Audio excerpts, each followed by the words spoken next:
Friends, white board സ്റ്റോറിലേക്ക് സ്വാഗതം. നമ്മളിന്ന് പോകുന്നത് ലക്കിയസ്റ്റ് മാൻ ഇൻ അമേരിക്ക എന്ന പുതിയ ഇംഗ്ലീഷ് ചിത്രത്തിലേക്കാണ്. സിനിമയുടെ ഒരു ഓൺലൈനിലേക്ക് വരുവാണെന്നുണ്ടെങ്കിൽ 1984 മെയ് മാസം നടന്ന ഒരു ട്രൂ സ്റ്റോറിയെ ബേസ് ചെയ്തിട്ടാണ് ഈ സിനിമ എടുത്തിരിക്കുന്നത്. ആ സമയത്ത് CBS ചാനലിൽ, അമേരിക്കയിലെ വളരെ പ്രശസ്തമായ ഒരു TV ചാനലാണത്. അവിടെ നടക്കുന്ന പ്രസ് യുവർ ലക്ക് എന്ന് പറയുന്ന ഒരു ഗെയിം ഷോ. ആ ഗെയിം ഷോയിൽ പങ്കെടുക്കാനായിട്ട് എത്തുന്ന മൈക്കിൾ ലാർസൺ എന്ന പറയുന്ന കഥാപാത്രം പ്ലേ ചെയ്യുന്നത് പോൾ വാട്ടർ ഹോസറാണ്. അദ്ദേഹം വളരെ എസ്റ്റാബ്ലിഷ് ആയ ഒരു കൊമേഡിയൻ ആക്ടറാണ്. ആ ഷോയിലെത്തുന്നു. ആ ഷോ എങ്ങനെയെന്ന് പറഞ്ഞാൽ ഒരു ക്വസ്റ്റ്യൻ ചോദിക്കും, ശരി ഉത്തരം പറഞ്ഞു കഴിഞ്ഞാൽ ഒരു സ്പിന്നർ ടേബിൾ ഉണ്ടായിരിക്കും. ബസർ അമർത്തി കഴിഞ്ഞാൽ ആ സ്പിന്നർ ടേബിൾ എവിടെ നിൽക്കുന്നു അത്രയും കാശ് നമുക്ക് കിട്ടും. ചിലപ്പോൾ 1 more സ്പിൻ ചെയ്യാനുള്ള ഓപ്ഷൻ കിട്ടും.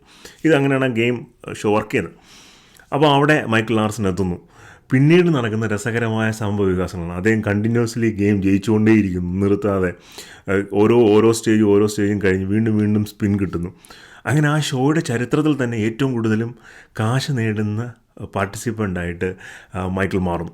ഇതിൻ്റെ ഇടയ്ക്ക് ഷോ ഇത്രയും കാശ് മൈക്കിൾ നേടുമ്പോൾ ഷോ നടത്തുന്ന ആൾക്കാർക്ക് ഭയങ്കരമായൊരു പരിഭ്രമം ഉണ്ടാകുന്നു. എന്താണ് സംഭവിക്കാൻ പോകുന്നത്? ഇയാളിങ്ങനെ വീണ്ടും കാശ് നേടിക്കഴിഞ്ഞാൽ മൊത്തം കാര്യങ്ങളും അവതാളത്തിലാകുമെന്നുള്ളൊരു പേടി ഉണ്ടാകുന്നു. അങ്ങനെ അവർ മൈക്കിളിൻ്റെ ബാക്ക്ഗ്രൗണ്ടിനെ പറ്റി സെർച്ച് ചെയ്യുന്നു.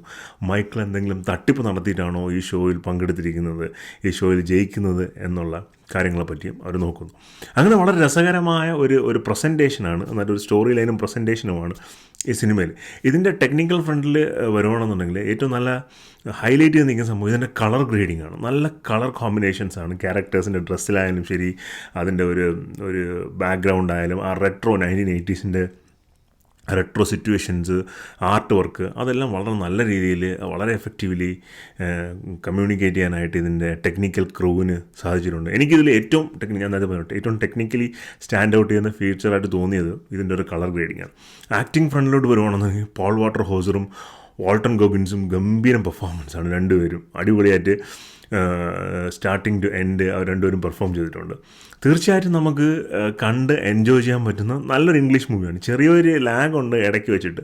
പക്ഷേ the luckiest man in America നമുക്ക് തിയേറ്ററിൽ നിന്നും നല്ലവണ്ണം എൻജോയ് ചെയ്ത് ആസ്വദിച്ച് കാണാൻ പറ്റുന്ന ഒരു ഇൻട്രീഗ്നെസ് ഉള്ള ഒരു സിനിമയാണ്. അപ്പോൾ എന്തായാലും ചിത്രം നിങ്ങൾ തിയേറ്ററിൽ തന്നെ കാണുക. കണ്ടിട്ട് നിങ്ങളുടെ അഭിപ്രായങ്ങൾ കമൻസായിട്ട് പറയുക.